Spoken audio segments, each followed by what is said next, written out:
Up until about 10,000 years ago, the whole of the Luton area was essentially covered in ice, because that was the last of the ice ages.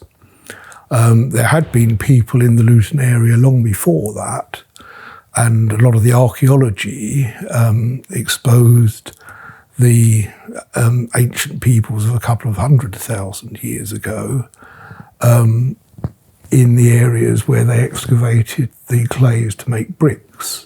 So they found evidence of the people underneath all these thick clays, which is perhaps a rather surprising thing to have found. But the sort of prehistoric peoples that moved in and created sort of settlements that have more or less sort of lasted up until the present day came about as a result of the populations moving into the area after the ice had all melted. And majority of the evidence for those were of Mesolithic peoples. And they were people that were essentially nomadic. And rather than having sort of large-scale hand axes and things like that, they tended to have bladed implements. So they were actually quite good at sort of knapping flints into quite fine pieces that they could then use as, sort of arrowheads and fixed to sort of wooden shafts, for making tools.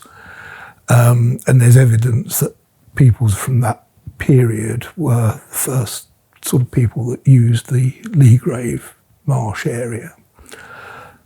After that, we had the sort of later Neolithic period, which was much more settled. People started farming and so on, and we then have pretty much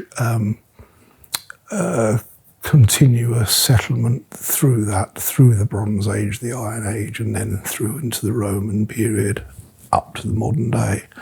So for that last sort of few thousand years, it's been evidence of a population using that area for most of that time.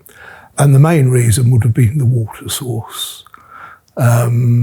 Not only literally as a source of drinking water, but it would have been used latterly for cooking purposes.